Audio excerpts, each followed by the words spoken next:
Okay, this video is how do you help a kid with ADHD, attention deficit. And some of the things are, number one, take a look at the Feingold diet and try to optimize it. That means zero processed food. And there's good reasons for that. The food dyes in processed food, they can cause hyperactive behavior. They can also cause decreased cognitive function that weakens the child's ability to understand what's going on and to regulate his behavior. Should be organic only. There's a lot of toxic chemicals in non-organic food. In particular, typically the sweetener is corn.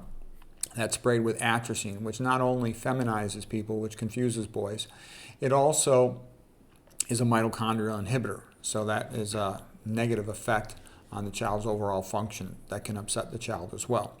Avoid, and it'll have BT corn, Bacillus thuringiens corn, which can cause leaky gut, and that can cause other cognitive and health problems.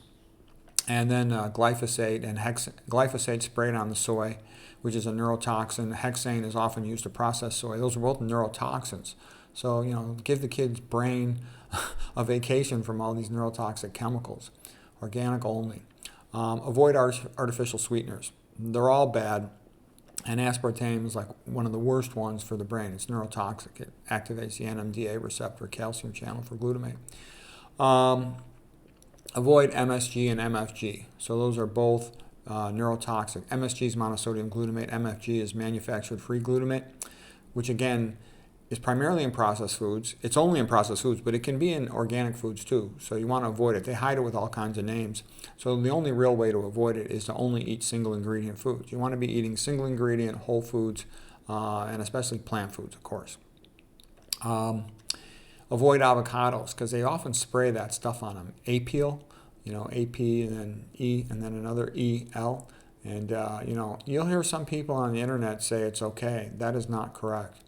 Take a look at the medical data safety sheets, man. They're bad. The potential contaminants in it are really, really bad. I would never eat that stuff. Okay, avoid fluoride. Fluoride's a major neurotoxin, okay? It's also toxic to gonadal function, to the testicles, okay? And the water, if you have non-filtered water, not only contains fluoride as a neurotoxin to the brain, it also contains aluminum, two major neurotoxins which have a synergistic effect. They magnify each other. They form a complex that, with the fluoride increasing blood-brain barrier traversal entry of the aluminum into the brain. Okay, these things cause brain damage and lower the child's IQ. And you want to do whatever you can to help the kid's brain so he has better ability to understand of what's going on, be aware of himself, and control his behavior.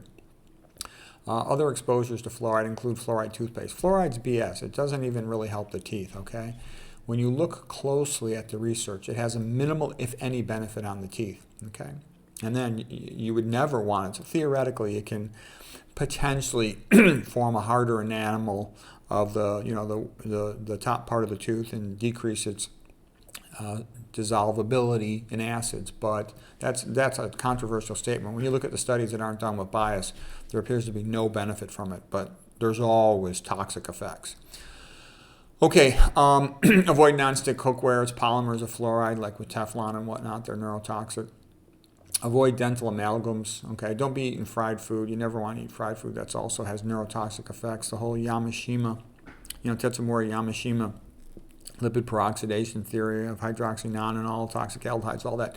Never eat fried foods. Never.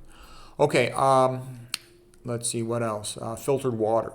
You want a whole house carbon filter, gets rid of all those estrogenic chemicals, and it gets rid of some of the other toxic chemicals. And you want a kitchen reverse osmosis filter. You want shower fluoride filters if you live in a typical Western fluoridated water place. Ideally, in a perfect world, you live in a place with good well water with no fluoride in it, no aluminum in it. Clothing, ideally, like with organic cotton. Avoid the synthetic blends. All that polyester stuff. Some of that can get absorbed transdermally. Excuse me. Also, avoid clothing that says no iron on it. When the clothing says no, wrinkle-free, no iron, what that means typically is that there's formaldehyde and other toxic chemicals in the clothing, and some of that can, have a harmful effect on the child. Delay buying the kid a cell phone. Cell phones are quite overrated. The children become obsessed with social media and being a goof-off, instead of looking around at the world looking at the world around them and learning how to function in it. They can use the phone at the school. They can use their friend's phone to call when they need a ride home. And you want to, in that way, decrease the EMF, electromotive force, that's, goes into their brain. Holding a cell phone next to your head, it's a low-power microwave transmitter that opens up voltage-gated calcium channels. Okay, you don't want that. That means that causes increased activation in nerves, makes them more hyperactive, can cause anxiety, can cause insomnia. Oh, I forgot to put on here, you also want to avoid like the blue LED lights, especially at night. You want to minimize screen time, especially at night, help the child to sleep better. That'll help their mental health. You want to use low wattage bulb in the bathroom because you have to kind of go in the bathroom at night to, take a leak before you go to bed. So you don't want a bright light, which will decrease their melatonin and decrease their ability to sleep. You want the child to be able to sleep better. Change the house, if possible, to hardwire instead of Wi-Fi. At least see if you can turn the Wi-Fi off at night. You can look into RF shielding and stuff at night that might help the child sleep better and feel better. The brain works better when the child's well rested at night.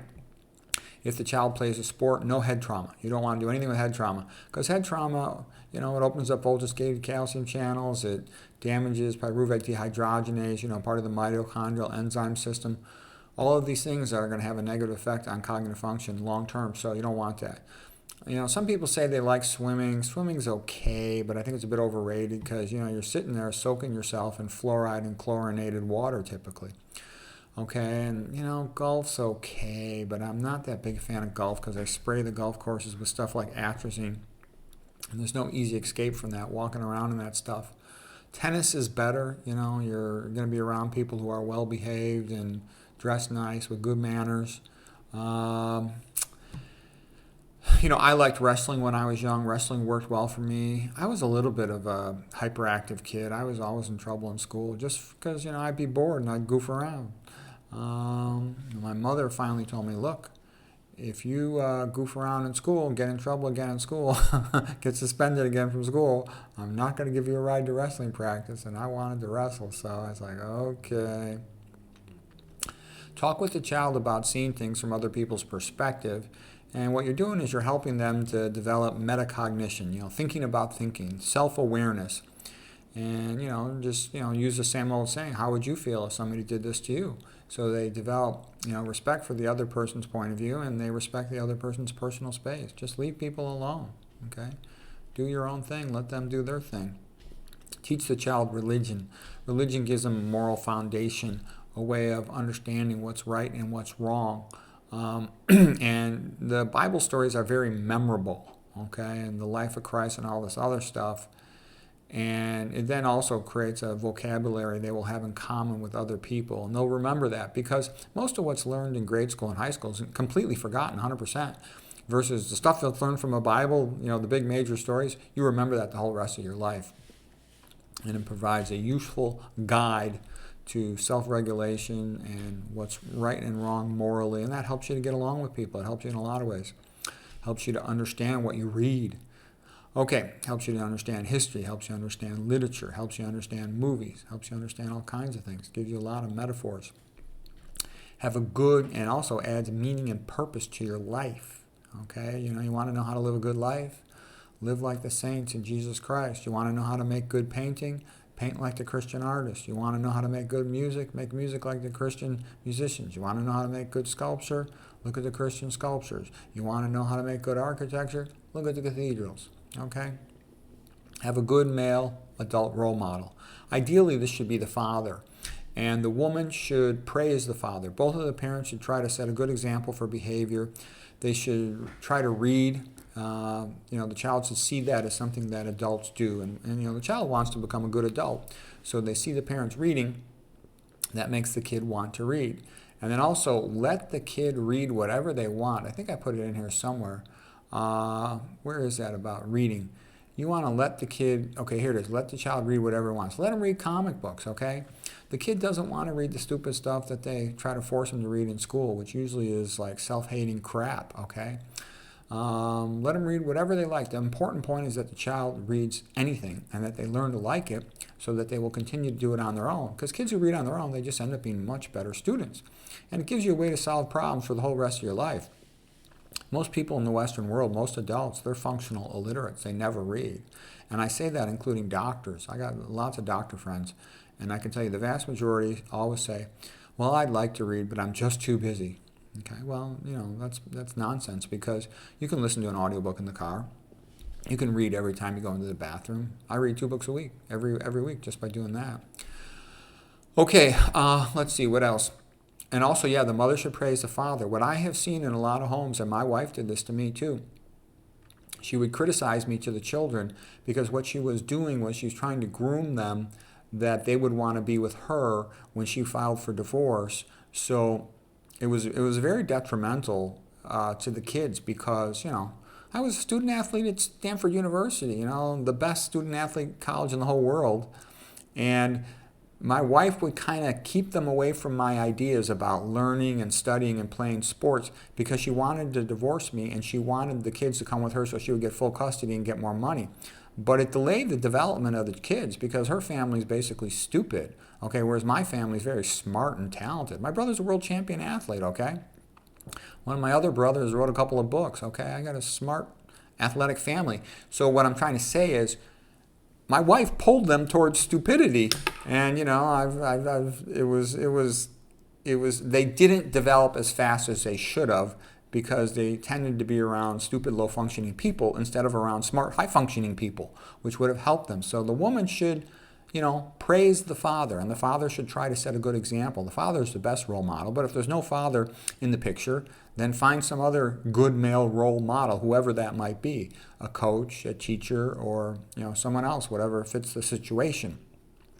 Optimize the school environment. Homeschooling is the best if that's possible. A private Catholic school is also pretty good.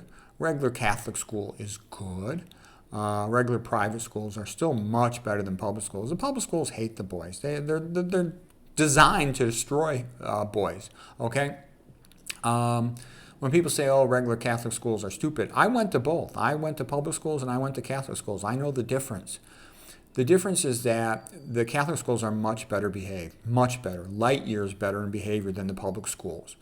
The regular Catholic schools are not that great at education. At least you learn the Bible and you learn religion. That's highly valuable. That's memorable stuff that improves behavior. You get a sense of community. But in terms of the textbooks, they tend to be the same stupid textbooks the public school kids use, which are designed to be written in a way that you can't remember anything. Like they'll teach history based on the dates of events rather than on the lead characters. People are memorable. Dates and numbers, that's not so memorable. Anyways, this is a whole bunch of things you can do to try to improve the child's thinking, behavior, and health. And all these little things add up. If you only get 1% benefit from each of these things, that's 20 different things. There's 20% benefit right there, and I'll bet you get a lot more than that. So anyways, and then study the disease. Read books about it, watch videos about it. Don't believe everything you read. There's a lot of nonsense out there, and there's a lot of people trying to sell you stuff, but you'll gradually develop a knowledge of it. Talk with other parents, and keep a notebook on what you've learned about it, and how your child responds to it, and you'll make progress over time. So I hope this is helpful.